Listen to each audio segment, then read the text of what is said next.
eu tenho que entender que a vida que agora eu vivo não é mais minha. A vida agora não é mais minha, a vida agora é Jesus, é de Jesus. É Jesus quem tem que viver. E aqui a gente vai ir mais para frente, ler alguns versos que se encontram em 1 João.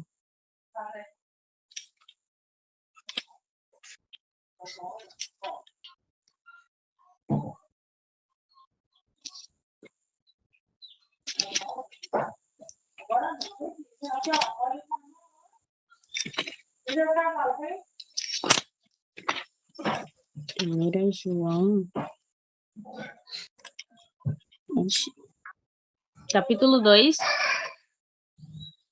verso 15 a 17. Pode ler.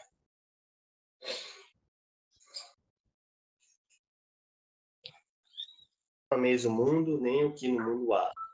Se alguém ama o mundo, o amor do Pai não está nele. Porque tudo que há no mundo, a concupiscência da carne, a concupiscência dos olhos e a soberba da vida não procede do Pai, mas do mundo. E o mundo passa e a sua concupiscência, mas aquele que faz a vontade de Deus permanece para sempre. Amém. Amém.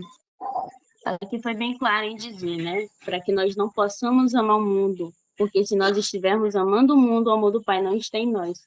E mais uma pergunta para reflexão.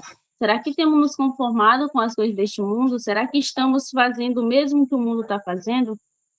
Porque eu professo seguir a Cristo. Será que é realmente isso que eu estou fazendo? Será que realmente eu estou seguindo a Cristo? Será que realmente eu estou vivendo uma nova vida com Deus? É uma pergunta que eu sempre me faço, porque eu, como uma jovem de 18 anos, eu acho até interessante, né? Eu costumo conversar isso com algumas pessoas. Assim, eu creio que é o poder de Deus na minha vida, né? Eu poderia muito bem estar fazendo qualquer outra coisa da minha vida, mas eu escolhi e continuo escolhendo servir a Deus, né? E graças a Deus por isso, porque eu tenho a certeza de que isso é o poder de Deus na minha vida, né? E aqui diz assim, né, o verso 17. E o mundo passa a sua concupiscência, mas aquele que faz a vontade de Deus permanece para sempre. Qual é a vontade de Deus para a nossa vida?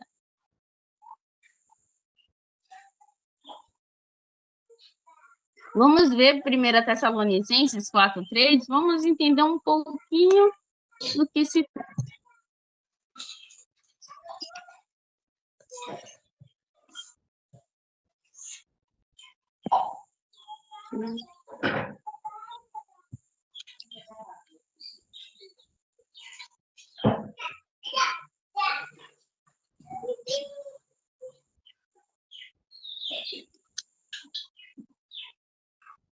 Amém? Aleluia?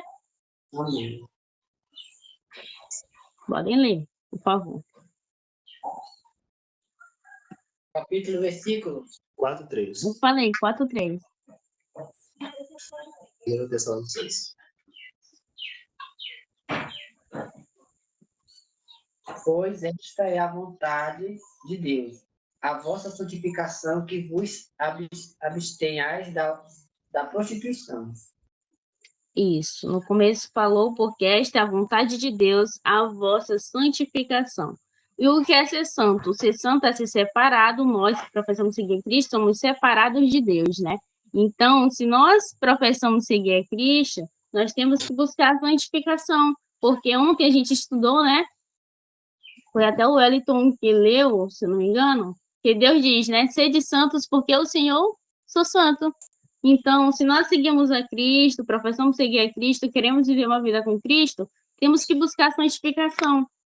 E vai ter um verso. Onde que eu coloquei esse verso?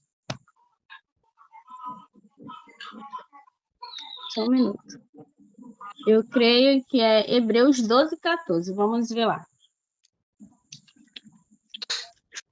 Isso. Nós temos que buscar a santificação todo dia. Por quê? Porque em Hebreus 12:14, se vocês acharam, procurem.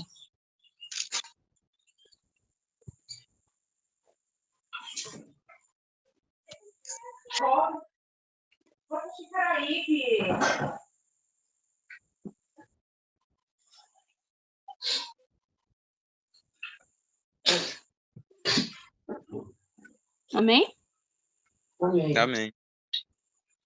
Aqui diz assim: seguir a paz com todos e a santificação, sem a qual ninguém verá o Senhor. A gente vê um ponto importante aí.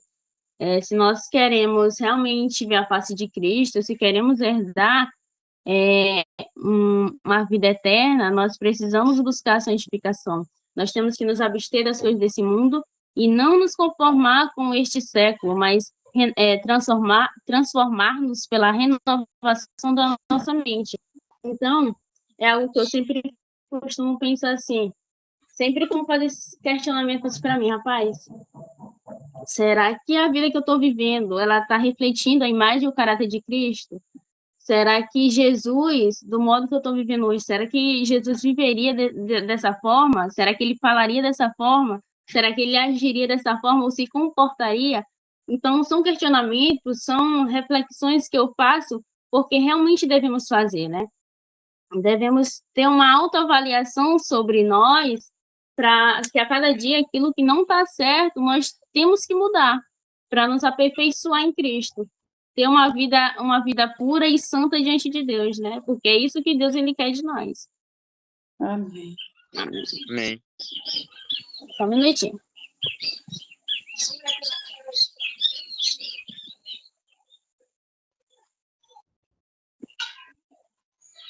Certo. Hoje nós vivemos em um mundo, num tempo em que é muito bom, muito fácil professar seguir a Cristo, né? Assim, todos que a gente pergunta, até da nossa própria igreja, professa seguir a Cristo, professa ter uma vida com Deus, mas em Mateus 7,17, vai dizer o quê? Vamos procurar para ver o que diz.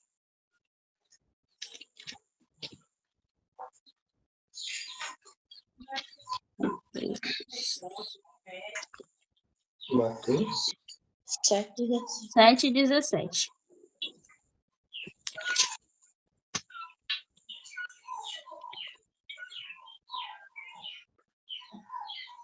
Pode ler.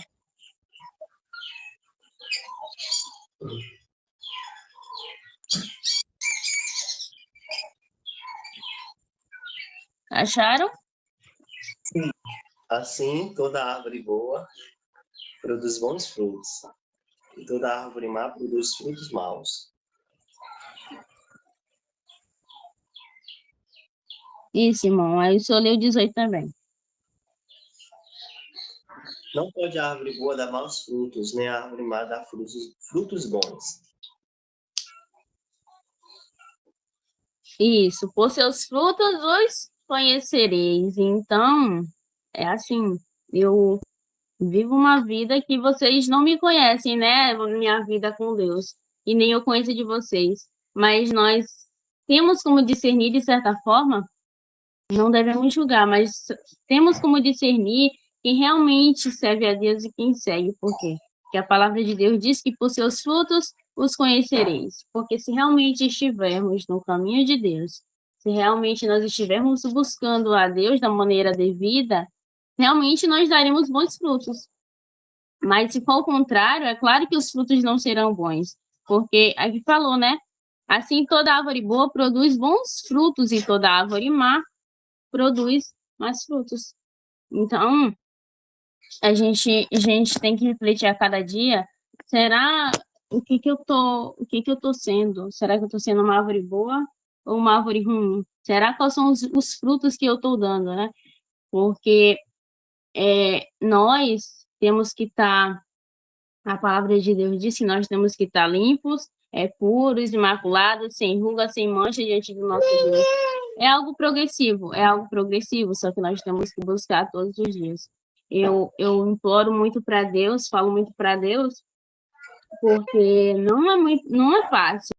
Igual eu falei, né? Eu dessa cidade, vem coisas, vamos dizer, distrações ou até coisas que o mundo nos oferece, que nós temos que estar firmes em Deus, para que assim nós, Elisandra, para que assim nós possamos resistir ao mal. A palavra de Deus, lá em Tiago 4,7, ela diz o quê? Sujeitai-vos, portanto, a Deus e resisti ao diabo, e ele fugirá de vós. É algo que nós devemos sempre ter em mente, que nós devemos nos submeter a Deus. E aqueles que se submetem a Deus, Deus ele pode fazer algo por eles. Mas aqueles que não se submetem, Deus não pode. Eu lembro, sabe de quê? Da história de Jerusalém. Jerusalém foi uma cidade, né, que ela não quis mais a presença de Deus. E automaticamente ela preferiu a presença do inimigo. E o que aconteceu? Aconteceu a destruição, aconteceu o que aconteceu. E a gente vê que automaticamente, quando nós não queremos a presença de Deus, não queremos nos submeter a Deus, Deus, infelizmente, ele não pode fazer nada por nós. Eu sei, nós sabemos que nós não podemos fazer algo com nossas próprias mãos, de mudar, de fazer isso, aquilo. Só que nós temos que permitir. Nós temos que deixar que Deus haja.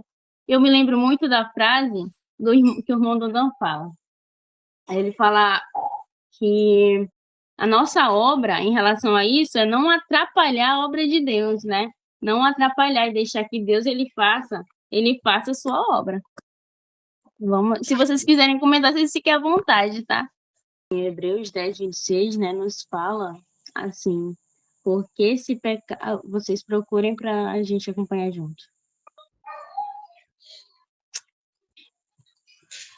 Hebreus 10:26.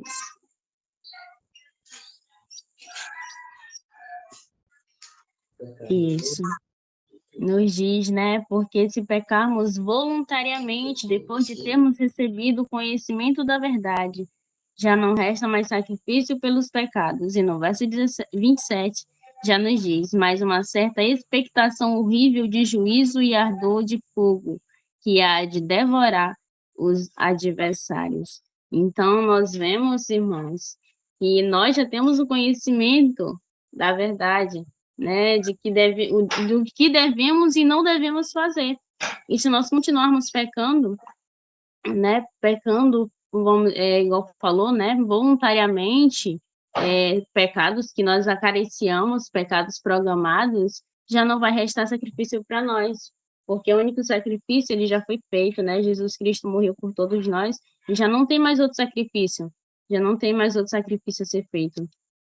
Então, cada dia que nós temos que pensar é que Cristo ele morreu na cruz para nos libertar do pecado. Qual é a lógica de continuarmos nele, se formos libertos? O querer de Cristo, a vontade de Deus, é que para sermos libertos do pecado. E é igual o Senhor falou, e eu também comentei, mas para a gente ser liberto do pecado, a gente tem que consentir, né? A gente tem que permitir. Porque realmente, Deus ele não pode agir de intruso, fazer a vontade dele sem o nosso consentimento. Vamos ler aqui um pouco algumas partes aqui de uma meditação, de um devocional, que é de Olhando para o Alto. Se vocês quiserem procurar no celular de vocês, é 20 de maio. Que diz assim, ó. A redenção eterna. Aí, se caso vocês quiserem comentar, vocês me falam. A redenção eterna nunca pareceu tão mais preciosa do que no tempo presente, e eu nunca senti mais profundamente desejo em todo ponto como agora.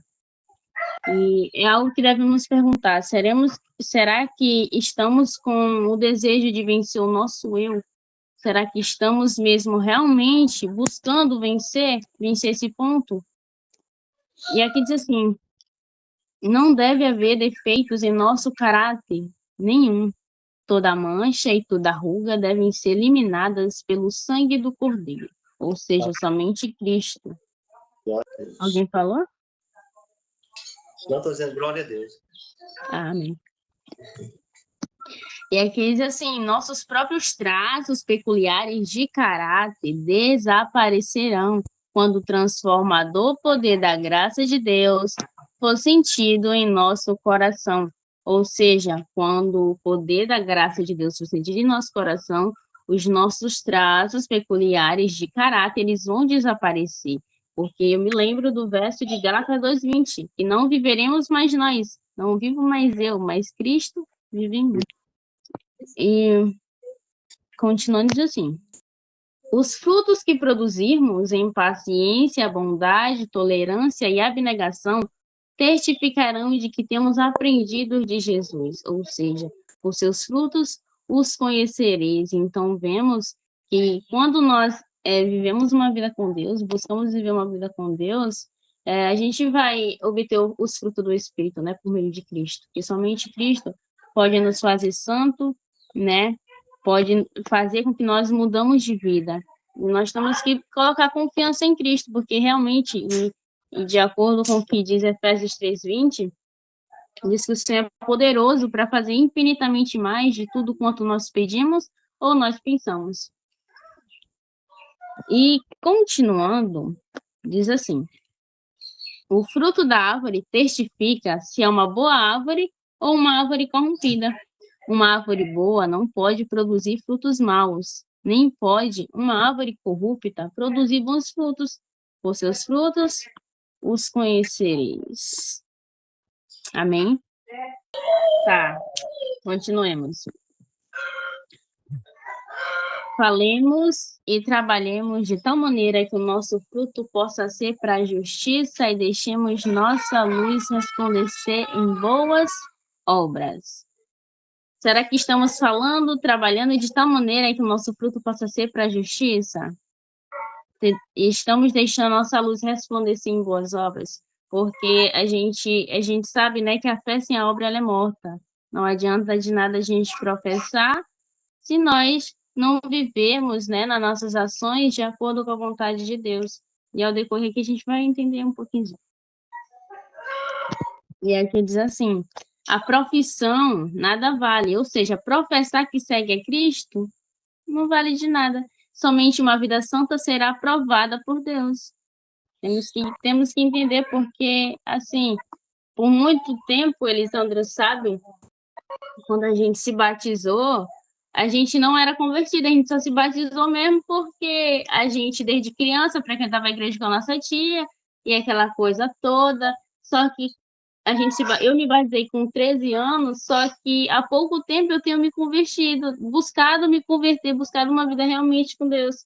E eu entendo hoje, é uma coisa assim tão extraordinária, o poder de Deus na vida da gente, porque assim a gente tem várias coisas que estão aí disponíveis, coisas do mundo, né? Estão disponíveis pra gente, vamos dizer, coisas de relacionamentos, é algo que sempre está assim, né?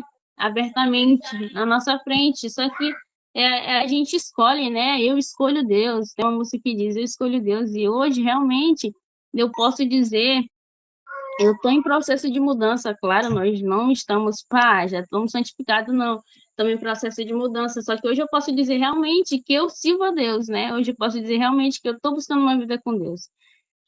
E interessante que eu conversei até um tempo com o irmão Israel sobre ele ter levado a palavra, sobre ele ter levado a verdade presente para a gente, eu digo, irmão Israel, não foi assim, claro que primeiramente Deus, né, mas eu creio que Deus que enviou ele, e depois que ele levou várias mensagens para a gente, da minha parte com o de Elisandro, houve uma mudança muito grande mesmo, e a gente, de verdade, a gente aceitou. De verdade, a gente aceitou a mensagem de Deus e eu agradeço muito a Deus hoje por isso, porque realmente hoje eu posso dizer que hoje eu estou buscando a Deus. Isso. Amém. Vamos continuar aqui mais. Se vocês quiserem comentar, vocês me falam de novo, tá? Eu vou continuar lendo aqui. Estou determinada a ganhar vitória sobre o eu. Será que estamos determinados a ganhar vitória sobre o eu? Temos que estar. É como... Estou determinada. É como estava falando ontem, né? Isso. Eu estava passando a mensagem, é de renúncia. Renúncia é sacrifício, né? Isso. Temos que estar pronto a abrir mão do eu, que eu digo da minha parte, né? Que não é fácil, né? Por questão de várias situações, né? A gente se encontra, quando a gente falar é fácil, né? Assim, a gente se encontra em situações que a gente fala, aconselha, mas quando é a nossa vez, né? A gente não quero. Mas é aí que tá, né? Viver o que prega, né? Então temos que estar pronto a renunciar, né? Porque é sacrifício. É verdade. Quer falar, irmão? Não, né? Vamos continuar. Estou determinada que minha vida esteja escondida com Cristo em Deus. Apelarei ao trono da graça por poder, por luz, para que eu possa refleti-lo sobre outros, para que pessoas sejam salvas. O grande desejo nesta época do mundo é por mais poder. Desejo mais graça, mais amor, uma experiência mais viva e profunda. Esse tem que ser o nosso desejo, né? O cristão que se oculta em Jesus terá poder sem medida, aguardando o que dele se prevaleça. Não sei, se eu não me engano, foi o irmão Isaac que no primeiro estudo falou, né, sobre receber a medida do Espírito Santo. Sobre receber o Espírito Santo sem medida. Foi isso, irmão?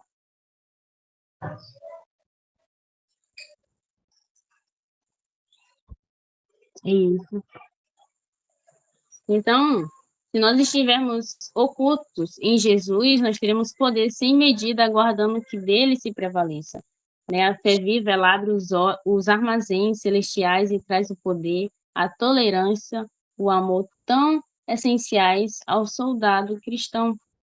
E aqui, essa parte aqui é uma carta, né? Uma carta, eu não sei, só sei que ela fala marido, eu não sei se é de Ellen White para o marido dela ou se é de outra pessoa. Mas aqui diz assim: marido, não percamos a recompensa eterna. Temos sofrido tanto no campo de batalha para sermos agora vencidos por qualquer inimigo. Nós chegamos até aqui, né? Nós sabemos que já estamos nas cenas finais deste mundo. E nós já vivemos tanta coisa, já conhecemos tanta coisa para abandonarmos agora, né? A gente tem que seguir em frente, temos que confiar em Cristo e acreditar que Ele pode fazer por nós muita coisa, tudo na verdade. Precisamos ser totalmente vitoriosos. Desejamos que nossos últimos dias sejam mais triunfantes. Pode ser assim. Deus deseja que assim seja. Se orarmos muito e diligentemente utilizarmos os meios ao nosso alcance, não falharemos, não fracassaremos. Não desejamos honra mundana, e nós não temos que desejar isso, né? A palavra de Deus diz que não é para a gente se conformar com esse mundo, com esse século, mas assim, me preocupo com isso, desejo o bem-estar dos lábios do meu Redentor, caindo como música sobre os meus ouvidos. Para isso, me empenharei. Esse é o meu desejo de hoje, espero que seja de vocês. Farei o direito porque amo a retidão. Temos que amar a retidão. Obedecerei a Deus a qualquer custo para mim e a coroa será dada no dia final. Amém? Glória a Deus. Aleluia. Eu me lembro do hino, né? Mais perto quero estar. O começo dele diz assim: mais perto quero estar, meu Deus, de ti, ainda que seja dor que me una a ti. Eu me lembro assim, eu disse: Senhor, eu falo assim, mesmo que em meia dor, mesmo que em meio a sofrimento, em meio a qualquer coisa, eu quero estar do teu lado, né? E se for isso que me une a ti, que seja, que seja. Porque pelo conhecimento que eu tenho hoje, não tanto assim, mas eu tenho um certo conhecimento, eu não quero mais sair dos braços de Cristo, do lado de Cristo, né? Tudo que eu quero hoje é avançar e me aprofundar na vida com Deus. E a cada dia buscar mais conhecimento, mas também viver aquilo que eu conheço, né? Aquilo que Cristo ele me mostrou. Amém? Amém. Glória a Deus. E que o nosso desejo seja esse, né? De não só termos conhecimento, mas de vivermos uma vida realmente em Cristo Jesus. E é isso, irmãos. Amém. Então, hoje, se ouvides a voz de Deus, não endereçais o vosso Vosso. coração. É isso. Então, que a cada dia nós possamos deixar que o Espírito Santo ele venha ao nosso encontro e ao ele falar conosco, que nós possamos, né, ouvir a sua voz e fazer realmente aquilo que ele está nos pedindo, tanto através da nossa mente, né, como da palavra de Deus. Então, que a cada dia possamos nos entregar como sacrifício vivo, santo e agradável diante do nosso Deus e fazer a cada dia a sua vontade. Amém.